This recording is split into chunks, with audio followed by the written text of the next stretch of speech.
नमस्ते, अभिवादन आपका इनोसेंट इन्वेस्टर के इस नए वीडियो में। दोस्तों, आईपीओ का फीवर लगभग अब उतर रहा है लोगों के सर से, क्योंकि वो चढ़ गया था सर पर और लोग औने पौने स्टॉक्स को औने पौने प्रीमियम पे लेने की चेष्टा कर रहे थे। कार्ट रेट डिस्काउंट पे लिस्ट हुआ। उम्मीद ये थी कि थोड़ा सा प्रीमियम तो देकर जाएगा, लेकिन ये डिस्काउंट पे लिस्ट हुआ, लॉस देकर गया। जो लोगों ने अर्ली मतलब एग्जिट किया उनको तो लॉस ही मिला।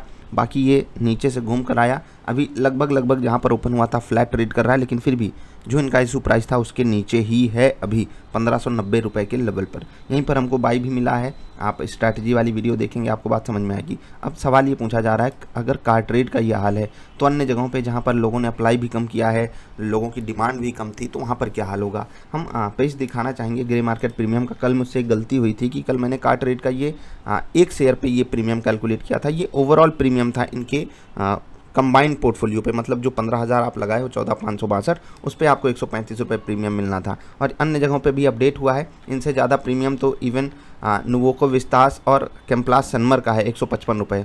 सबसे ज़्यादा प्रीमियम एप्टेस वैली हाउसिंग का है 225 रुपये।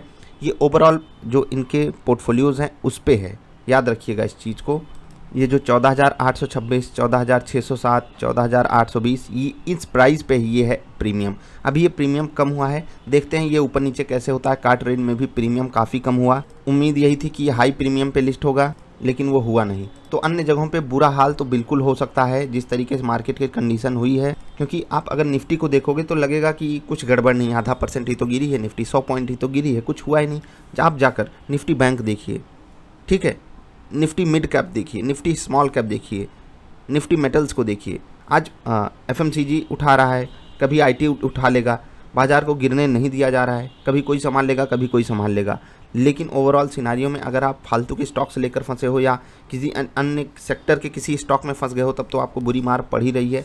मिड कैप, स्मॉल कैप, ये सब स्टॉक्स कितने बुरी तरीके से गिर रहे हैं वो आपको पता है, और ऊपर से कितने बुरी तरीके से गिर चुके हैं। वही खामियाजा इन स्टॉक्स को भी भुगतना पड़ सकता है जिन लोगों ने भी यहाँ पर अप्लाई किया है। ये आपके सामने कड़वी बात इसलिए रखी जा रही है जिससे आपको कम से कम पता चले और जो फीवर चढ़ा हुआ है वो उतरे दिमाग से। क्या कार्ट रेट यहाँ पर ट्रेड लेना बिल्कुल भी नहीं बनता है भाई, बनता है, खरीदारी भी बनती है, लेकिन लॉजिक के साथ, टेक्निक के साथ। स्टॉप लॉस स्ट्रैटेजी होनी चाहिए, एग्जिट स्ट्रैटेजी नहीं रहेगी तो बुरे फंसोगे, कोई भी स्टॉक हो, चाहे कार्ट ट्रेड हो चाहे जो भी हो। आप इंडेक्सेस को देखेंगे दंग रह जाएंगे। देख रहे हैं निफ्टी 50 देख लीजिए, निफ्टी नेक्स्ट 50 देखिए, निफ्टी मिड कैप 2% टूटा है, निफ्टी बैंक 1.5% टूटा है। ये कमाल की बात है। और गेनर्स में देखिए निफ्टी बैंक में कोई है ही नहीं, कोई ऊपर जाना ही नहीं चाहता, सब नीचे ही जा रहे हैं, सबको नीचे जाना है। ये होता है, कमाल है, वाह क्या बात है। ऐसे ही बाजार चलती है, हमको समझने नहीं देती कि हम क्या करना चाहते हैं। बाकी कार्ट ट्रेड वालों, आपके स्टॉक के साथ दिक्कत नहीं है, दिक्कत हो गई है बाजार के साथ। अगर बिजनेस मॉडल की समझ है, स्टोरी की समझ है, तो आपको यहाँ पर लॉन्ग टर्म के लिए पैसा रखना चाहिए। जो लोग लॉस में एग्जिट कर लिए हैं दोबारा पोजीशन ना बनाएं, मेरी हाथ जोड़ के रिक्वेस्ट है। और इस पर बहुत जल्द वीडियो भी लाऊंगा कि एक स्टॉक हमें एग्जिट भी दे देता है, लेकिन दोबारा हम जाकर उसी में अपना पैर फंसा ही लेते हैं। तो ऐसा मत कीजिएगा। हम मिलेंगे फिर से।